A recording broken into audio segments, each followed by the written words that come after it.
Estamos no Oceano Pacífico, no dia 2 de agosto de 1945. Um avião de patrulha cruza o mar aberto, quando o piloto vê algo estranho na água. Era uma mancha de óleo se espalhando por quilômetros, e dentro dela tinha pontos pretos. O piloto pensa que provavelmente são destroços, só que quando ele desce para investigar, os pontos se movem. Não são destroços, são homens, dezenas deles espalhados pelo oceano, e muitos não têm força nem para acenar. O que ele não sabe ainda é que esses homens estão lá há quase 4 dias, e ninguém estava procurando. Então o avistamento foi acidental. O piloto estava em patrulha de rotina. Não havia operação de busca e resgate em andamento. Nenhum alerta de navio perdido. Ele encontrou centenas de homens à deriva. O resto de um grupo de quase 900 que tinha entrado na água viva após o naufrágio, simplesmente porque ele estava no lugar certo e na hora certa. E a pergunta que ele fez pelo rádio e que ninguém no comando consegue responder é simples: de onde vieram esses homens? Como um navio de guerra desaparece sem que ninguém acione um alarme?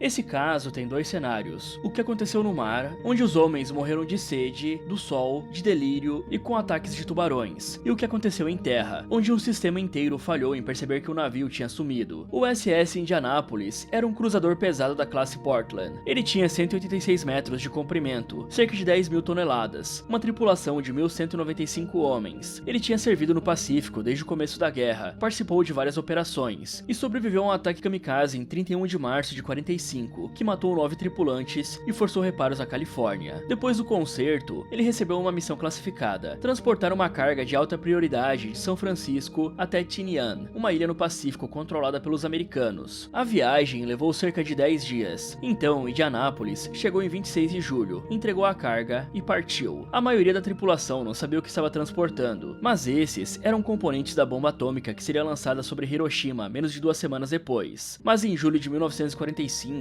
era só mais uma entrega urgente no meio de uma guerra. Depois de Tinian, o Indianapolis seguiu para Guam, fez uma parada curta e partiu em 28 de julho, rumo ao Golfo de Leyte, nas Filipinas, onde se juntaria a outras unidades para treinamento antes de uma possível invasão no Japão. A rota era direta, uma travessia do Mar das Filipinas, cerca de 2.000 quilômetros, equivalente a ir do Rio de Janeiro a Brasília e voltar. A estimativa de chegada era em 31 de julho, então o navio saiu de Guam sozinho, sem escolta, e navios de guerra menores, como contra-torpedeiros, costumavam escoltar cruzadores porque tinham sonar e podiam detectar submarinos. O Indianapolis não tinha, mas a doutrina na época considerava que cruzadores pesados, por serem rápidos, podiam transitar sozinhos em áreas consideradas relativamente seguras. O Mar das Filipinas naquele momento não era classificado como zona de alto risco. Submarinos japoneses ainda operavam na região, mas o controle americano do Pacífico estava consolidado. A guerra estava terminando, por isso a escolta foi dispensada. McVeigh, o comandante, tinha instruções sobre zigue-zague, uma manobra evasiva padrão, mudar o curso em intervalos irregulares para dificultar o cálculo de trajetória por submarinos inimigos. As ordens diziam para zigue-zaguear a critério do comandante, quando as condições permitissem. Na noite de 29 para 30 de julho, o mar estava calmo, mas a visibilidade era baixa, com neblina. McVeigh decidiu não zigue-zaguear. Navegar em linha reta com visibilidade ruim era considerado aceitável, porque o zigue-zague em condições de pouca visibilidade aumentava o risco de colisão se houvesse outros navios na área, mas não haviam navios, e sim um submarino. O que McVeigh não sabia, e o que ninguém em Guam mencionou antes dele zarpar, é que a inteligência naval tinha indicações de atividade submarina japonesa na rota. Essa informação existia, mas não foi repassada. Parte do problema era a compartimentalização. Diferentes escritórios tinham diferentes pedaços do quadro, e ninguém montou a imagem completa a tempo de avisar o Indianapolis. Uma parte disso era excesso de confiança. O Pacífico estava sendo ganho. Submarinos japoneses não afundavam navios americanos com a mesma frequência de 42, e aquela travessia parecia rotina. Por isso, McVeigh partiu sem saber que estava entrando numa área onde um submarino, o I-58, estava caçando. Mas o risco maior não estava na água, ele estava no que aconteceria depois. Navios de guerra transitam, chegam e partem, e aí alguém precisa saber onde eles estão, e quando um navio não chega no horário esperado, alguém precisa perguntar por quê. O Indianapolis estava programado para chegar em Leyte na manhã de 31 de julho. Se não chegasse, a rotina normal seria seria o ponto de destino questionar o atraso, checar a última posição conhecida e acionar buscas se necessário. Mas uma mudança recente nos procedimentos de comunicação tinha criado uma zona cinzenta, e nessa zona cinzenta, um navio inteiro ia sumir sem que ninguém fizesse a pergunta certa. O perigo não era só o submarino, era o que acontece quando ninguém sabe onde você está e ninguém percebe que você sumiu. Pouco depois da meia-noite de 30 de julho, o submarino japonês I-58 estava em posição de ataque. O comandante Mochitsura Hashimoto avistou a silhueta do Indianapolis contra o horizonte, calculou a trajetória, ajustou o ângulo e então disparou 6 torpedos. 2 acertaram o lado direito do navio. O primeiro atingiu a proa, logo abaixo da linha d'água. A explosão arrancou boa parte da proa. O segundo torpedo acertou perto do centro, rompendo tanques de combustível e desencadeando uma série de explosões secundárias. A energia elétrica falhou quase imediatamente em boa parte do navio. O sistema de comunicação foi comprometido e o Indianapolis começou a afundar pela proa, inclinando para a direita. 12 minutos foi o tempo que o navio levou para virar e afundar completamente. Harold Bray, um marinheiro de 18 anos, olhou para o navio inclinando e não conseguia acreditar no que estava acontecendo. Como algo tão grande, tão sólido, podia simplesmente afundar. Richard Parrowback, outro tripulante, nem ouviu a explosão e acordou no convés sem saber o que tinha acontecido. Quando percebeu que o navio estava virando, ele colocou os pés no parapeito e deslizou pelo casco enquanto ele tombava. Ele bateu na água e nadou o mais rápido que conseguiu. Numa evacuação planejada, com o alarme funcionando, tripulação treinada e tempo suficiente, a maioria teria saído, mas não havia tempo suficiente. A inclinação aumentava rápido. Os corredores que levavam aos botes salva-vidas ficaram bloqueados por destroços ou inundação. Muitos tripulantes estavam dormindo quando os torpedos acertaram e acordaram no escuro, com o navio já inclinado, a água entrando e nenhuma instrução clara sobre o que fazer. Parte da tripulação tentou soltar os botes. Alguns conseguiram, outros ficaram presos no convés inclinado, sem conseguir largar os cabos ou operar os equipamentos, com o navio já virando. A questão do sinal de socorro ficou controversa depois. Havia ou não havia capacidade de transmitir um SOS. A explosão tinha danificado a sala de rádio. A queda de energia comprometeu os transmissores. Alguns tripulantes relataram depois que tentaram enviar sinais, mas não havia evidência conclusiva de que alguém tenha recebido. Os registros posteriores revelaram que algumas mensagens podem ter sido recebidas em estações costeiras, mas não foram retransmitidas ou não geraram ação imediata. O que se sabe é que nos minutos críticos após o ataque, a prioridade era sair do navio, e mesmo isso estava virando impossível. Harlan Twibble era um oficial júnior, recém-formado da Academia Naval. Ele tinha chegado a Indianápolis havia menos de um mês. Quando a explosão aconteceu, ele correu para o convés e viu o caos. Homens desorientados, oficiais procurando ordens, ninguém assumindo o comando imediato. Eram todos garotos de 18 e 19 anos, ele disse depois. Todo mundo estava morrendo de medo. Twibble era o oficial mais júnior ali, só que alguém precisava tomar a decisão. Então ele gritou: "Abandonem o navio e me sigam." E aí ele pulou. Os corpos vinham atrás dele tão rápido que era inacreditável. Não era uma evacuação, era uma fuga. E Twibble sabia a verdade que não podia dizer em voz alta. Nós tentávamos manter os homens pensando que seriam salvos, mas não havia como eu saber se seríamos. Cerca de 300 homens não conseguiram sair, ficaram presos em compartimentos inundados, ou foram sugados para baixo quando o navio virou. Mike Kurilla, um marinheiro de 17 anos, sentiu o navio afundar em cima dele, desmaiou debaixo d'água. Então, por algum milagre, ele voltou à superfície, provavelmente empurrado por uma bolha de ar ou uma explosão secundária, mas centenas de outros não voltaram. Quando o Indianápolis afundou completamente, levou com ele cerca de 300 homens, quase um quarto da tripulação. Perto de 900 homens ficaram na água. Alguns tinham coletes salva-vidas, outros nadavam sem nada, procurando destroços flutuantes para se segurar. Haviam poucos botes e jangadas infláveis. A maioria estava espalhada no oceano aberto, em grupos pequenos ou sozinhos, sem rádio, sem sinalizadores e sem ideia de quando o resgate viria. E o resgate não viria, porque em Leyte, no porto de destino, ninguém sabia que o Indianápolis tinha afundado. Ninguém sabia que havia centenas de homens à deriva. E quando o navio não apareceu na manhã de 31 de julho, ninguém se perguntou por quê. Quando o sol nasceu em 30 de julho, os sobreviventes estavam espalhados numa área de vários quilômetros quadrados. Alguns tinham conseguido jangadas infláveis, só que a maioria tinha apenas coletes salva-vidas, alguns improvisados com destroços flutuantes. E eles formaram um grupo por proximidade. Quem tinha ferimentos graves atraía a atenção. Vários soldados tinham queimaduras de óleo quente, fraturas, feridas abertas. E não havia kit médico, não tinha água potável. E a primeira pergunta que todo mundo fazia era quanto tempo até alguém vir nos buscar. A resposta dependia de quanto tempo o corpo aguenta. No oceano aberto, a morte não vem de uma vez, ela acaba vindo por camadas. A primeira é a sede. O corpo humano perde água constantemente por suor, respiração e urina. E no mar, com sol forte, vento e água salgada molhando a pele, a perda é ainda maior. Sem reposição, a desidratação começa em algumas horas. A boca fica seca, a língua incha e a urina escurece e para. Em 24 horas, sem água, você já está comprometido. Em 48 horas, a confusão mental começa. E aí vem o erro que mata mais rápido: beber a água do mar. A água salgada tem concentração de sal 3 vezes maior que o sangue. Então, quando você bebe, os rins tentam filtrar o excesso, mas precisam de água para isso. O resultado é que eles usam a água que já está no corpo. A sede piora, o sódio no sangue sobe, o cérebro começa a falhar. Então, primeiro vem a náusea e fraqueza, depois o delírio, alucinações e convulsões. Alguns homens, já em estado de confusão, começam a beber água salgada no segundo dia. Outros viram os companheiros fazendo isso e tentaram impedir, só que não conseguiram segurar todo mundo. Por isso, quem bebeu água do mar morreu mais rápido. Richard Tellen viu companheiros tirando os coletes e dizendo que iam descer pro convés buscar água gelada. O navio já tinha afundado há 2 dias, eles não sabiam mais onde estavam. Tony King viu homens nadando em direção às miragens. Juravam que o navio estava logo ali, que tinham moças bonitas esperando com biscoitos frescos e bebida gelada. Eles nadavam até não ter mais forças e não voltavam. Quando o sol nascia, queimava. A temperatura da água no mar das Filipinas ficava em torno de 29 graus, o que parece quente, mas o corpo humano opera a 37 graus. Mesmo em água morna, você perde calor aos poucos. De dia, o sol compensa a parte dessa perda, mas também causa insolação. À noite, a temperatura cai, o vento aumenta e o corpo esfria gradualmente. Não é uma hipotermia aguda, como em água gelada, mas um resfriamento lento, que vai minando as reservas de energia, e isso gera fadiga extrema, perda de coordenação motora e a vontade de continuar nadando, de manter a cabeça acima da água, simplesmente desaparece. Só que os coletes que tinham salvado vidas no primeiro dia começaram a falhar no terceiro e quarto. O modelo padrão da época tinha flutuabilidade limitada, e com o tempo, eles encharcavam, perdiam eficiência ou rasgavam. Os homens que começaram a deriva com colete funcional viram a flutuação diminuir aos poucos. Então, sem colete, manter-se flutuando exige esforço constante, e a exaustão acaba virando uma sentença. Enquanto isso, em Leyte, o Indianapolis não apareceu. A chegada estava prevista para amanhã de 31 de julho, mas isso não aconteceu. A razão estava no documento chamado Carta Confidencial 10CL45, da Frota do Pacífico, datado de 26 de janeiro de 1945. O objetivo era a segurança operacional, reduzir o tráfego de comunicações, para diminuir o risco de interceptação inimiga. A regra dizia o seguinte: não precisa avisar que chegou, mas se ninguém avisa que chegou, como é que você sabe que alguém não chegou? E ninguém pensou nisso. O oficial responsável pelo porto de Tacloban, que controlava Leyte, interpretou que não precisava tomar ação sobre a não chegada de navios combatentes. Afinal, se a regra dizia para não reportar a chegada, então a ausência de chegada era esperada, né? Na prática, a lógica estava quebrada, mas ninguém tinha consertado. O oficial de operações do porto viu que o Indianapolis estava listado como esperado e não apareceu, e decidiu que isso não exigia ação da sua parte. Ele não enviou uma mensagem para o comando superior, não acionou uma busca, simplesmente anotou a ausência e seguiu com a rotina. Se ele tivesse mandado uma mensagem perguntando cadê o Indianapolis, 400 pessoas ainda estariam vivas. Já em outros escritórios ou ilhas, outras pessoas tinham pedaços do quebra-cabeça. Alguém sabia que o Indianapolis tinha saído de Guam e que ele deveria chegar em Leyte, só que ninguém juntou os pedaços. Então não havia um protocolo claro, faltava um checklist. Se o navio X não chegar em Y horas, fazer Z, só que ninguém tinha ordens de verificar ausências, então ninguém verificou. Então os dias se passaram e ninguém procurou. No dia 30 de julho, era a manhã do naufrágio. No dia 31, meio-dia, nenhum alarme foi tocado. E no dia 1º e 2 de agosto, nada aconteceu, era um silêncio completo, enquanto homens morriam no oceano. Os tubarões chegaram no primeiro dia. A espécie era principalmente o tubarão oceânico de pontas brancas, conhecido também como tubarão galha branca oceânico. Décadas depois, o oceanógrafo Jacques Cousteau mergulharia com eles e os descreveria como os mais perigosos de todos os tubarões, não porque sejam os maiores, nem os mais rápidos, mas porque são oportunistas incansáveis. E o oceano aberto é o território deles. O oceano longe da costa é na prática um deserto. A comida é rara, espalhada e imprevisível. Tubarões pelágicos, como o galha branca, evoluíram para uma estratégia simples: economizar energia ao máximo explorando e gastar energia ao máximo investigando qualquer coisa que possa ser comida. Então eles planam devagar, com nadadeiras peitorais longas como asas, cruzando quilômetros sem pressa. E quando encontram algo, uma carcaça de baleia, um cardume encurralado ou 900 homens à deriva, eles não vão embora, ficam, circulam e esperam. Os tubarões não atacavam o tempo todo, eles ficavam circulando, sumiam e depois voltavam. Se alguém gritava ou espirrava na água, recuavam um pouco, mas não desistiam, eles mantinham distância e voltavam na primeira oportunidade. Logo Noel Dean Cox escreveu depois: de vez em quando, como um relâmpago, um subia direto e levava o marinheiro para baixo. Um deles pegou um cara do meu lado. Eugene e Morgan estavam num grupo de 15 homens, agarrados a uma rede de carga com flutuadores. De repente, 10 tubarões atacaram ao mesmo tempo. Quando acabou, não sobrou ninguém na rede. Isso acontecia de novo e de novo, ele disse.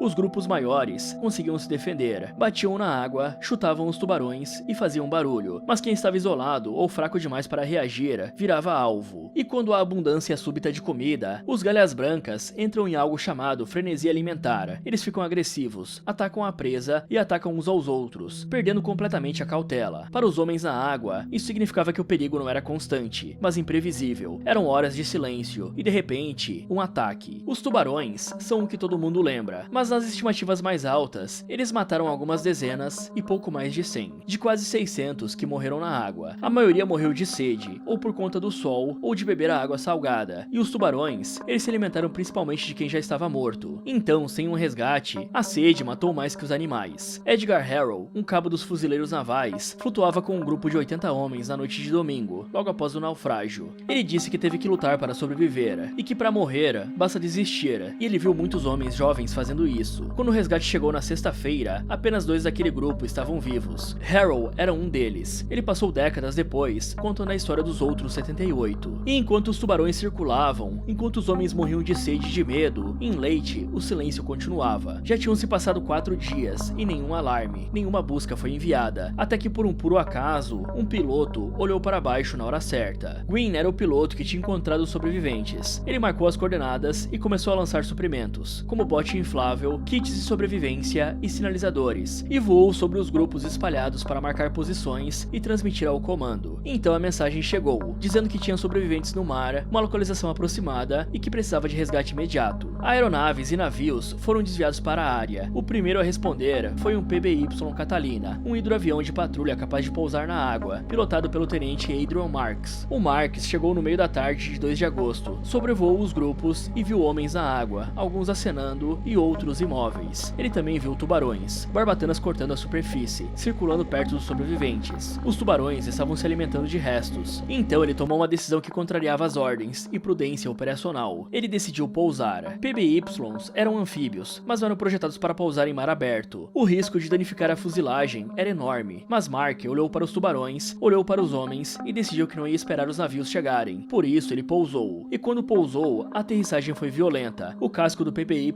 bateu na água com força, rachou em vários pontos, mas o avião flutuou. Marks começou a puxar sobreviventes para dentro, encheu a fuselagem. Aí quando não coube mais ninguém, ele colocou homens nas asas, literalmente sentados nas asas do avião, segurando uns aos outros para não cair. O PBY virou uma balsa improvisada, lotada de homens queimados do sol, delirantes e exaustos. Marks sabia que o avião nunca mais ia decolar, estava destruído, mas ele tinha salvo dezenas de vidas. Por volta da meia-noite do dia 3 de agosto, o primeiro navio chegou. Era o SS Cecil J. Doyle, um contra-torpedeiro de escolta, comandado pelo tenente-comandante Graham Claytor Jr. Então, Claytor tomou uma decisão tão arriscada quanto a de Marks. Ele ligou um holofote apontando para o céu. Submarinos japoneses ainda podiam estar na área. O holofote tornava o Doyle um alvo fácil, mas o Claytor queria guiar as aeronaves, que ainda estavam procurando sobreviventes, e queria que os homens na água vissem a luz e soubessem que alguém tinha chegado. O holofote funcionou. Pilotos se orientaram pela luz, e na água, os homens que estavam perdendo a esperança viram um facho de luz e entenderam. O resgate começou.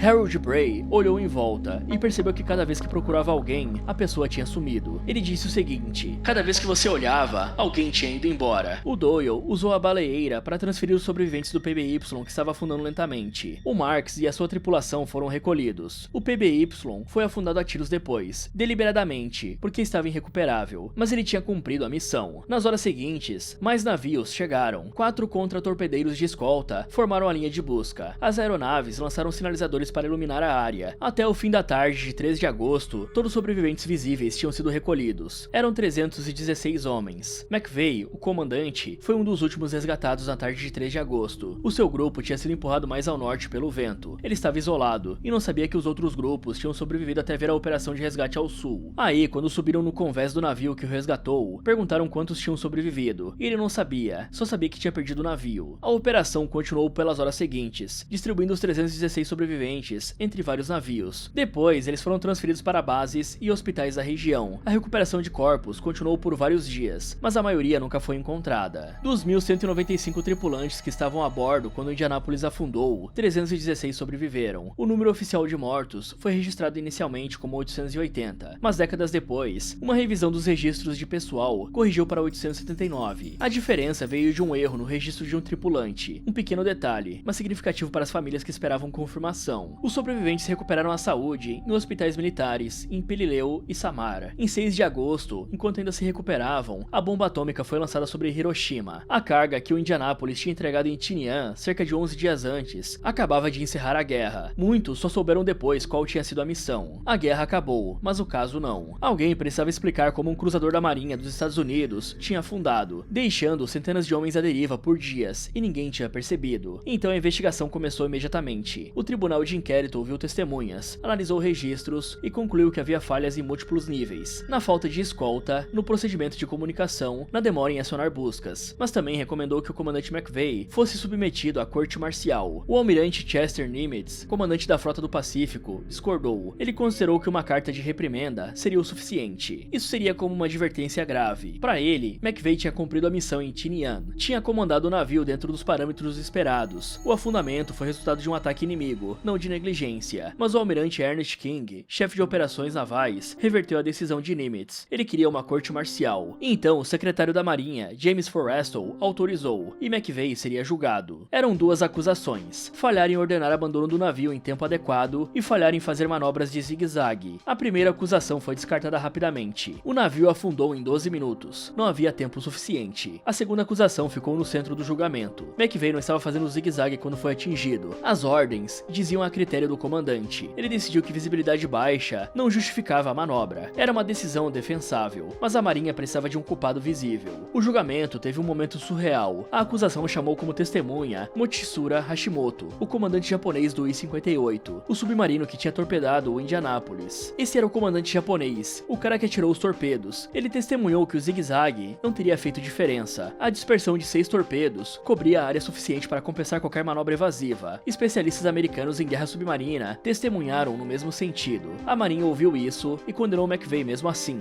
Eles não queriam justiça, e sim alguém para culpar. Mas o que não foi revelado no julgamento é que a informação sobre submarinos japoneses operando na rota do Indianápolis já existia antes da partida de Guam, e que isso não foi passado para o McVeigh. Os oficiais em terra sabiam do risco, não comunicaram, e essa informação só apareceu anos depois. A sentença foi perder 100 posições no ranking temporário de capitão, e 100 no ranking permanente de comandante. Em 1946, Nimitz, agora chefe de operações navais, conseguiu que o secretário Forrestal anulasse a sentença e restaurasse McVeigh ao serviço ativo, mas o estigma permaneceu. McVeigh era o único capitão na história da Marinha Americana condenado em corte marcial por perder um navio em ato de guerra. Ele recebeu cartas de ódio de familiares de vítimas por anos. O peso da culpa, justa ou injusta, foi esmagadora. Em 6 de novembro de 1968, McVeigh encerrou a sua vida em Connecticut. A revisão do caso começou décadas depois, impulsionada por um estudante de 12 anos, Hunter Scott, de Pensacola, Flórida. Ele escolheu Indianápolis como tema de projeto escolar para o National History Day. Ele entrevistou quase 150 sobreviventes, revisou 800 documentos e descobriu as falhas sistêmicas, a informação escondida e o testemunho ignorado de Hashimoto. Em 1999, ele testemunhou no Senado. Então a campanha ganhou força. Em 30 de outubro de 2000, o Congresso aprovou a resolução exonerando McVeigh, assinada pelo presidente Bill Clinton. Em julho de 2001, o secretário da Marinha determinou que o documento de exoneração fosse incluído no registro oficial de McVeigh. A exoneração foi simbólica, não anulou formalmente a condenação, mas reconheceu oficialmente que o sistema tinha falhado. E o sistema mudou. Após o resgate, a Marinha revisou seus procedimentos operacionais. O sistema ambíguo de reportes foi corrigido, e portos de destino passaram a ter a obrigação clara de questionar não chegadas e iniciar buscas quando navios não apareciam no horário esperado. As práticas de escolta e rastreamento de navios em trânsito também foram revistas. A zona cinzenta que tinha permitido o Indianápolis sumir sem alarme foi eliminada. Essas eram mudanças simples que podiam ter sido feitas antes. Em agosto de 2017, uma expedição liderada liderada por Paul G. Allen, localizou os destroços do USS Indianapolis no fundo do mar das Filipinas, a uma profundidade de cerca de 5.500 metros. Mais de 70 anos depois do naufrágio, o casco partido descansava no leito oceânico. Então a descoberta foi anunciada em 19 de agosto. Para muitas famílias de vítimas, foi tipo um encerramento. O navio, que tinha sumido em 1945, levado consigo centenas de homens, finalmente tinha sido encontrado. Era um ponto final físico para uma história que tinha ficado literalmente sem corpo por décadas. Mas encontrar os destroços não muda o que aconteceu, muito menos muda a contagem, pois foram 879 mortos, 316 sobreviventes e cerca de 4 dias à deriva. Como que isso foi possível? A resposta não está só nos tubarões. O imaginário popular fixou a imagem como o pior ataque de tubarões da história. Isso é verdade, mas é uma verdade incompleta. A maioria dos homens não morreu pelos tubarões, morreu do que já vimos: sede, sol e um corpo que simplesmente desistiu depois de dias sem resgate. Os tubarões estavam lá, eles mataram, aterrorizaram, mas foram responsáveis por muito menos mortes que a sede e o sol. Os galhas brancas que atacaram os sobreviventes do Indianápolis foram reclassificados pela União Internacional para a Conservação da Natureza em 2019 como criticamente ameaçados. As populações despencaram por pesca comercial e shark finning, a prática cruel de cortar as barbatanas e jogar o tubarão de volta ao mar. O tubarão, que Jacques Cousteau chamou de o mais perigoso, está sumindo dos oceanos. Em 1945, eles cercavam os sobreviventes. Hoje desapareceram de 70% do oceano, e os destroços que eles circulavam por dias estão intocados no fundo do mar, protegidos como um túmulo de guerra. Os tubarões não. Em 2023, aos 96 anos, Harold Bray escreveu uma carta para Kunshiro Kiyozumi, o último sobrevivente do submarino japonês que afundou o Indianápolis. Ele escreveu o seguinte: "Quero estender minha mão em amizade. Nós dois lutamos pelos nossos países. Agora que a guerra acabou, é hora de curar. Não há vencedores numa guerra. Os dois lados perdem, como companheiros, famílias e amigos." Então, 78 anos depois, os últimos homens vivos dos dois lados do torpedo tinham feito as pazes. No fim, um protocolo criado para a segurança funcionou como uma armadilha, um ponto que não fez a pergunta certa, um navio que sumiu e ninguém percebeu por 4 dias. Eram pequenas regras, pequenos atrasos, pequenas falhas administrativas que em condições normais não matam ninguém, mas numa crise mataram centenas.